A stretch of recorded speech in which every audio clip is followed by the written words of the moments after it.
আপনারা কি জানেন যে পাইথনে ইউজার ইনপুট নিয়ে এবং তা আউটপুট হিসাবে টার্মিনালে শো করা কত সহজ? আজকের এই ভিডিওটি যদি আপনারা প্রথম থেকে শেষ পর্যন্ত দেখেন, তবে আপনারা জিরো থেকে একদম রিয়েল লাইফ এক্সাম্পলের মাধ্যমে পাইথনে ইনপুট এবং আউটপুট সম্পূর্ণ ক্লিয়ারলি জানতে পারবেন। Hello, I am Vikram Karmakar from cyber tech computer centre. আমরা প্রথমে যদি একটি খুব সহজ প্রোগ্রামিং ল্যাঙ্গুয়েজ নিয়ে শুরু করি, শুধু খুব সহজ একটি কোডিং দিচ্ছি এখানে আমি। এখানে পাইথনে একটি হ্যালো ওয়ার্ল্ড প্রিন্টের কোডিং দিলাম, এন্টার করলাম, হ্যালো ওয়ার্ল্ড দেখিয়ে দিচ্ছে। অর্থাৎ কিভাবে আউটপুট নিতে হয় আমরা তা জানতে পারছি। এবার এই সহজ কোডিংটিকে আমরা সামান্য একটু কমপ্লিকেটেড করছি। আমরা এখানে নেম নামে একটি ভেরিয়েবলের মধ্যে নেম ডেটাটাকে স্টোর করলাম এবং এই নেম ভেরিয়েবলটাকে প্রিন্ট করতে বলার পরেই আমাদের নেমটি প্রিন্ট হয়ে গেল। এখন আমরা এটিকে ইনপুট এবং আউটপুট সহযোগে একসাথে কিভাবে শিখতে হবে সেটি দেখব। এক্ষেত্রে আমরা কোডটিকে আরেকটু ডিফিকাল্ট করলাম।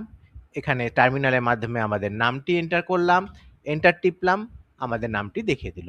অর্থাৎ আমরা টার্মিনালে ইনপুট নিচ্ছি এন্টার ইউর নেম লেখাটি শো এর মাধ্যমে এবং তার নেম ভেরিয়েবলের মধ্যে স্টোর করে রাখছি এবং এই নেম ভেরিয়েবলকে যখন আমরা প্রিন্ট করছি তখন আমাদের টার্মিনালে এই লেখাটি দেখিয়ে দিচ্ছে। নেক্সট আমরা যে কোডটি করব এতে একটি এরর দেখাবে। কেন দেখাবে সেগুলো আমরা পরে আলোচনা করছি।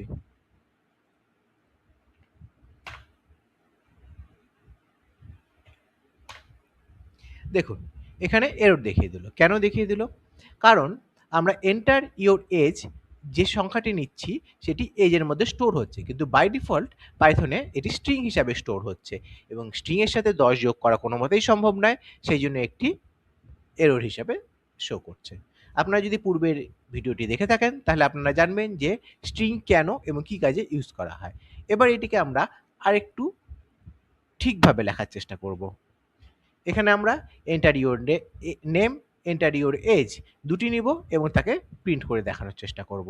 আমরা এখানে দিলাম এন্টার ইওর নেম, এখানে আমরা নামের জায়গায় দিচ্ছি বিকি, এন্টার, এজ 5, এন্টার। দেখুন এখানে আমাদের নে এবং এজ দেখিয়ে দিচ্ছে। এখানে একটি প্রো টিপস আমি দিয়ে দিচ্ছি, যেমন ধরুন আপনার যদি এইখানে আমরা এটিকে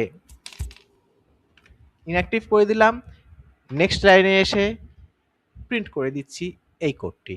এবার যদি আমরা এই কোডটিকে রান করি, enter, enter your name Vicky, enter, enter your age 5, enter. দেখুন এখানে একটি লাইনের মাধ্যমে সমস্ত কোডটি শো করে দিচ্ছে। অর্থাৎ আমরা যদি একটি লাইনের মধ্যেই এভাবে নেম ভেরিয়েবলটির ভ্যালু শো করি এবং এজ ভেরিয়েবলটির ভ্যালু শো করি, তবে তা একটি লাইনের মধ্যে আমাদের সমস্ত ডেটাগুলি শো করবে। আপনাদের এই ভিডিওগুলি কেমন লাগছে নিচে কমেন্ট করে জানান এবং আরও বেশি করে শেয়ার করে দিন যাতে অন্যদেরও এই ভিডিওগুলি দেখে উপকৃত হয়। আপনারা যদি আরও নতুন কোনো কিছু শিখতে চান, যেমন এআই বট কী করে ডেভেলপিং করতে হয় অথবা সাইবার সিকিউরিটি বা এথিক্যাল হ্যাকিং রিলেটেড যদি নতুন নতুন কোর্স জানতে চান, তাহলে আমরা নতুন নতুন প্লেলিস্ট শুরু করতে পারি। আপনারা নিজে কমেন্ট করে জানান যে আপনারা কোন ধরনের কোর্স শিখতে ইন্টারেস্টেড। এছাড়াও আপনারা যদি হাতে কলমে cyber security, ethical hacking, robotics, web developing, mobile application developing এগুলি জানতে চান, তবে সাইবারটেকের ক্যাম্পাসে এসেও যোগাযোগ করতে পারেন অথবা আমাকে সরাসরি ফোন করতে পারেন। আমার ফোন নাম্বার 9563366057। ধন্যবাদ।